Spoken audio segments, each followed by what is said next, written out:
So I am so deeply honored, and it's a great privilege to be here at Agape. I love Gene Wolak, and I love Reverend Lee Wolak. So I first want to acknowledge we greeted each other, but I always like to have us look around the room and connect with someone because you're standing in the presence of God.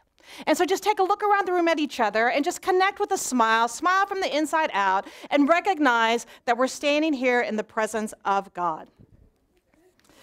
So when Reverend Lee asked me, what do you want to talk about? Well, the two things that I love the most are love and creativity. And I came up with the title, What's Love Got to Do with It? And love has to do with everything. It's that four-letter word. It's the fire of creation. It's the essence of who you are. It is what moves and has its being as and through us. And we are born into this space and place of love, and then somewhere along the way we forget the truth of who we are. So I was inspired by Don Miguel Ruiz, whose book, The Mastery of Love, moves you through relationships. But what we're going to talk about today is how we move through love in our everyday moment, our everyday world. But he talks about with the Toltecs, which were scientists and artists in southern Mexico, and they discovered and then kept in secret form the wisdom of the universe that we call love, unity, the knowledge of oneness. And he says a Toltec is an artist of love, an artist of the spirit, someone who is creating every moment, every second, the most beautiful art, the art of dreaming. Life is nothing but a dream. And if we are artists, then we create our life with love, and our dream becomes a masterpiece of art. So how often do we remember and wake up that our life is a masterpiece? Love is the paintbrush. This life is our palette. And how often do we remember that we stand in the presence of God? The one beautiful thing about science of mind is that we recognize the oneness, the wholeness, the power, and the presence that is God. All of life, no exception, all of life is God. And what we know to be true is that spirit is the self-givingness of life, the impulsion of life. And it is by our very nature, our very divine essence, that we are love, and we are creating our life in every moment. And how beautiful to awaken that the love that is God is our very divine beingness, and to paint our world in wonder, to paint our world in awe, to become the master of our life. But we move in this world of form, in this world of polarity and duality, in this pair of opposites. And trying to understand the infinite reality sometimes when we are looking at each other and we're playing this world of duality, we slip into amnesia, forgetting who we are. We're not necessarily raised with the concept of the unity of life. And although we understand love is an emotion and love is a feeling, were we raised with knowing that love is our divine essence and that we're standing in the presence of love as each one of us? So the beautiful thing is that we get to awaken to this. So Don Miguel tells the story of the master. So there's this man, and he sees this crowd of people, and he's like, well, he's just drawn to see who this person is that's talking. And when he gets in the presence of this master, he feels this incredible love. And he's listening with his heart wide open. He's like, I have to invite him to my house. I have to. So when the master is done speaking, he runs up to him, beelines to him. He goes, I am just so humbled and in awe of what you just taught. And I know you're busy, but I really would like to invite you to my house. And the master looked at him, and he said, that would be beautiful. He goes, prepare the way. I'll meet you tonight. So the man runs home excited. He cleans the house. He prepares this feast. He gets the best wine. He finds these clothes, these beautiful clothes, as a gift to the master, and he waits. And he waits. There's a knock on the door, and he answers it, and he's thinking it's the master, but it's an elderly woman, and she's like, I'm so hungry. And he looks, he goes, come in, come in. And he sits her down at the table. And the feast that he had for the master, he gives to her. And he's a little anxious because he's waiting for the master, but he's present. And then she's in such gratitude, and she leaves. And so he, straightens it out, and he's waiting, and he's waiting. There's a knock on the door. He opens the door. It's a traveling stranger. It's a man. And the man's standing there. He goes, I am so thirsty. Can you give me something to drink? And the man's like, yes, yes, yes, come in. And so he comes in, and he sits him down. He gives him the finest wine, everything that he needs. And then when he's complete, he cleans up again, sends the man off with love. And he's waiting. The door knocks one more time, and it's a child. And the child is freezing, and he's like, I'm so cold, can you give me something? And the man's like, come in, come in, come in. And then he brings him in, he gives him the clothes that he was going to give the master. And he wraps him up, and he makes sure he's okay, and then he sends him back. And then it's late, and he realizes, well, the master's not coming. And he's a little disappointed, but he just has everything prepared. He goes to sleep. And in his sleep, the master arrives. He's like, oh, I've been waiting for you. Thank you for arriving. And the master's like, I've been here all day. He goes, I was the woman who was hungry. I was a man who was thirsty. I was a child who was freezing. He goes, and thank you for welcoming each time. And when the man woke up, he realized that the greatest knowingness and the greatest teaching from this master was the master lives within each one of us. That divine essence, the divine presence, that divine life is each one of us. So how can we move in this world recognizing the master in everyone? It's easy to be in the presence of love when we get along. It's always interesting when little prickly particularities that I call arise, like porcupines poking against each other. But if the awareness is that our indwelling presence is divine made manifest, that the self-givingness of life is God expressing as and through us, that the impulsion of life is a creative spirit that is our life, then how do we move about our day? So the invitation is to move, first of all, in the awareness, to see love in every moment. To see love in every moment is to recognize the infinite presence as and through all of life. The divine shows up in many costumes and characters, some that we're going to resonate with, some we're like, that's interesting, but it's all God. And to see with eyes that do not see and hear ears that do not hear, as the great master taught, to see with the inner vision, the inner knowingness of the divine reality, that intuitive nature of our heart, that no matter what the appearance or the condition may be, God is present. Love is present. That oneness is present in unique ways. So seeing with eyes that are beyond the outer vision is that interior, that inner awareness, that inner knowingness. And that's a daily practice. Meditation is a practice that allows us, and if you were not here for Jean's meditation, I invite you to come because that was fabulous, thank you. It's just a beautiful practice to go deep within, to enter into that stillness, to enter into that knowingness, to enter into that awareness that your life is the life of God and all of life is that love made manifest, the presence, to see the one with the inner vision. The second capacity is to be love. Because to be love is a recognition that the divine energy, that divine impulsion that is life, is expressing itself in every single moment. Now, we can't really see love with the outer eyes, as I was saying, but have you ever noticed when you walked into a room, you can feel it? You can feel the energy of the room. If it's staticky or if there's some, disagreement going on, it is not in alignment. I think of it as a heartbeat. So when the heart is in perfect rhythm, you see this really, this beautiful groove, like the dancer, like this beautiful groove. When we're out of sync, when we're not in alignment with our spiritual truth, it's like the spikes. It's prickly once again. So to be love is to come forth in that experience of love, that you get to be the light. You get to bring forth the love. You are awakened and remembering the truth of your beingness, and if other people are in that state of what we call amnesia, you get to be the love. You get to enter the room with your energy, bringing forth compassion, bringing forth kindness, bringing forth clarity, bringing forth awareness. Because what happens is that when we're not in that capacity or the awareness of love is present, we build walls. And these walls happen from our childhood, whether it's our family of origin, whether it's something that happens in school, whether it's the race consciousness, but we start building these walls.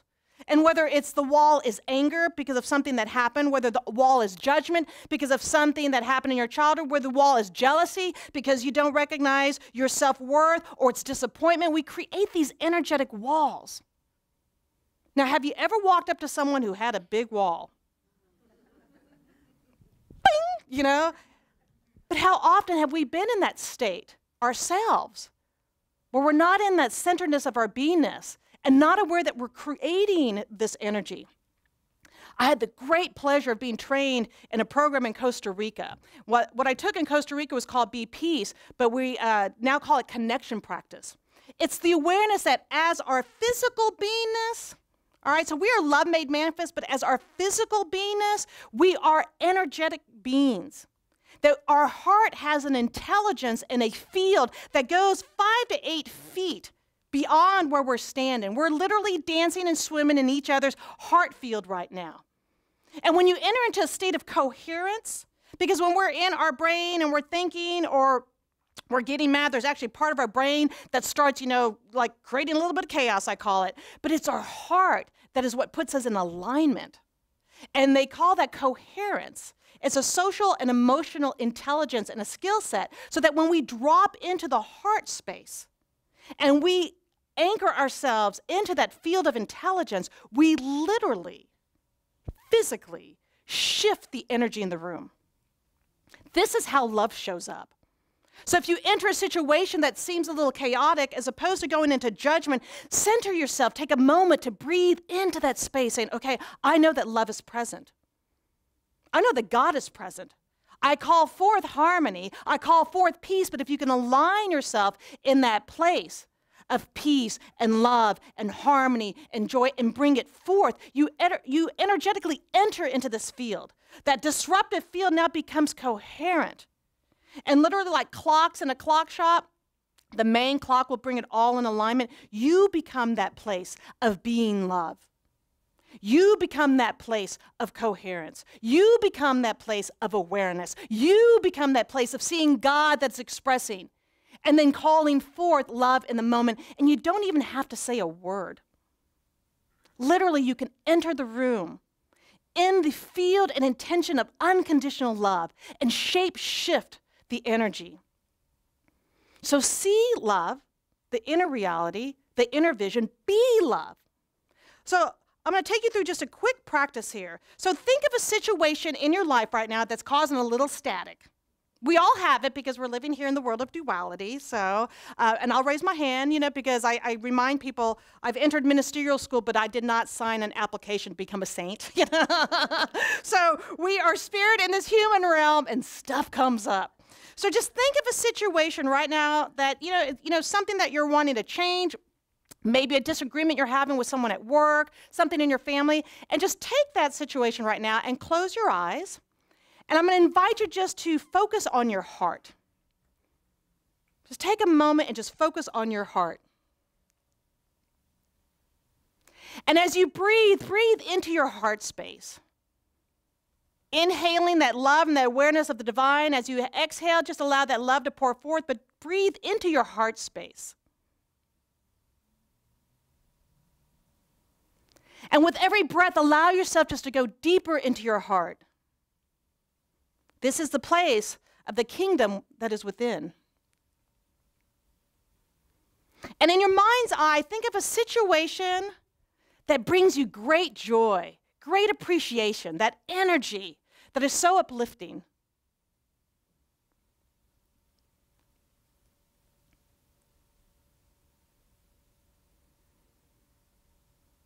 And as you're in that state of appreciation, I invite you to ask your heart. We call it a heart insight. What do I need to know? What do you need to know in that situation or that circumstance? What is seeking to reveal itself? And allow your heart to show the answer.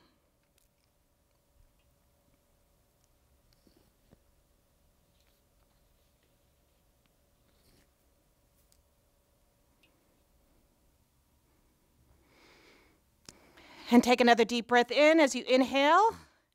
And then just exhaling, just speak a word of gratitude within your mind for that heart insight. And then when you're ready, I invite you to open your eyes. Every day, at any time, in any situation, you can drop into your heart. You can ask the question. That divine essence, that divine reality that is your very life knows. The answer is already there.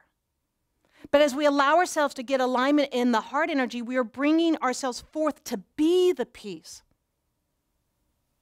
And how often in situations that people are walking around, if you could see the color of our past, like the woundedness, as if it was like, those paintball, like my nephews go to those paintball things. Imagine when people are speaking that it's like paintballs flying. There's all these, anger. First grade teacher said this. My dad always said no. My mother said I wasn't good enough. I did that wrong. When you enter the field and enter a room, sometimes if we could see that, that's what's flying. We've forgotten the truth of who we are. But we are born in love. We are love. That divine essence is ours to experience and express in every single moment. So the next thing is then to choose love. Now, I'm not saying it's always easy. It's a practice. We're living in spiritual practice. We're continuously to walk this journey of awakening and remembering in every moment. But when we choose love, when we can make the decision based on that heart coherence, based from the place of love, based from that knowingness that God is present in the situation, and that divine wisdom that is your very life is revealing that answer in the moment. Can you take a moment and step back? And trust me, this is a practice for me. Because there's moments when I'm in that heated and I'm feeling wounded, or my ego is reacting. I'm not centered. I'm coming from my head. I'm coming from that part of my brain, the amygdala, that's on fire. And I have hope that will sit here and remind me at times, she's like, hey, drop into your heart. Oh. And there's that part of me that knows this. And what I have to work through is forgiveness when I forget. Because it's like, especially when you know it, for myself, the practice is just to allow myself to be present to my humanity. Because I will then start experiencing shame, and I realize, but shame is not God. This is an ego reaction. I need to step into the truth of who I am, recognize the choice that I made, speak from love, enter into that space of love, and then in every moment, to the best of my ability, choose love. Marianne Williamson wrote A Return to Love, and I remember receiving that book when I was 29, and it was just powerful for me. Because love is never, it doesn't leave. It is always present. It's who we are. And the return to love is a return into the awareness of our divinity, into the awareness of our wholeness, and to the acceptance of our perfection. Because we live in a world that likes to separate. We live in the world that likes to denigrate. We live in a world that likes to, keep us here and there and plays off these energies. But we here in Agape, or whatever New Thought community, we know the truth of our beingness. So it's our responsibility then to just be in that living of the spiritual practice, to be in the love as the best of our ability, to choose love and make our decisions from that place of power. What I love about Ernest Holmes, he talks about that the universe must exist for the self-expression of God and the delight of God. For me, that delight of God is the love of God that's expressing. We get to create our world. We are the masters of our life. And so as we are recognizing the oneness and the wholeness that is God, that we are co-creating together all the time. Our energies are dancing together all the time. And how do we want to show up? Pierre, I can never pronounce his name, I'm going to admit it. Pierre Teilhard de Chardin, fabulous priest, a mystic, talked about the Omega point, the Christ consciousness. If he was alive today, he'd recognize that we are in this paradigm shift. We're at this place of just, because what we are learning in New Thought, what we learn here on Sunday mornings, what's taught in the classes, used to be kept in esoteric circles. But the time is now for the revelation of truth. But he said that someday, after mastering the wind, the waves, the tides, and gravity, we shall harness for God the energies of love. And then for the second time in history of the world, man will have discovered fire. Fire. Ernest Holmes says, effective mental treatment, affirmative prayer, is propelled by the consciousness of love, the recognition of the creative law. If we absolutely can start just remembering in the moment that we are love made manifest, that we are the divine incarnate, that the fire of God is our very life, and that impulsion to create comes from that space, imagine what the world would look like. Imagine as we awaken, we shape shift the energy in our community, the energy in the city, the energy in the country, the energy in the world. And the whole thing is we're awakening to the fabulous nature of who we are, God. Jesus taught it, the great master teacher. The kingdom of heaven is within. The mystics share it. love. Love and light. And anytime you've read a book about near-death experience, or I've had a friend who experienced it, when they've entered into the other side, she goes, it's all love. She goes, we've just forgotten, though, that this world is the body of God, and it is love made manifest. So what does love have to do with it? Everything. It's who we are. It's the beauty of our being. It's the nature of our soul. It's in that awareness and that consciousness of love that then we direct our prayer. And all we're doing in prayer is just remembering the truth in every moment. So the practice this week is, in those moments when it's a little prickly, go into your heart coherence. Be that love. When it looks like the world is in chaos, when you watch the news, see with the inner eyes that see. Know that God, love is present in that moment. And as we awaken, the truth is, let's not wait till there's a bombing to come together and remember who we are. Let's stand in that truth and dance in that truth and celebrate that truth now. And imagine if we just smiled at our neighbor, recognizing that God is present, how different the world would be, how different our day would be. And it's not ours to go around and judging people when they're not there. Ours is to bring that light and that energy forth in every moment. So see love. Be love. Choose love. And just to know that the I am that the great master teacher taught is your very life. And so that when you see and look around the room, you're standing in the presence of love. And how beautiful it is. I dance in that love. I wake up in that love. I have my moments when I'm in my, as Jan von Sallant said, pissosity. You got to acknowledge His Spirit in this human form, and then I have to go back to that place of love. And what I notice is when I can center myself, when I become aware, like I'm having this reaction, I'm feeling this, because I'm not meeting this need. It's not awareness, practice, centering into my heart. And to remember, your fundamental focus begins with you. That the divine within is your very life. And so the invitation is to spend this week seeing love, being love, choosing love. Take a few moments in the morning and look in the mirror and saying, I am standing in the presence of God. God as me, through me. How fabulous is that? And then just to go out and look how God shows up as the band. Look how God shows up as Jean. Look how God shows up as each one of you and go, oh, this is a banquet of love. How beautiful. And in those moments when you forget, allow your practitioner, your minister, all of you as a community to remember that love. So I thank you. It is a great honor and privilege to be here in the presence of love. So it's a process. It's a 4-letter word. Allow it to be the word that guides your way. Allow it to be the word that guides your day. Allow yourself to remember who you are and dance in that awareness.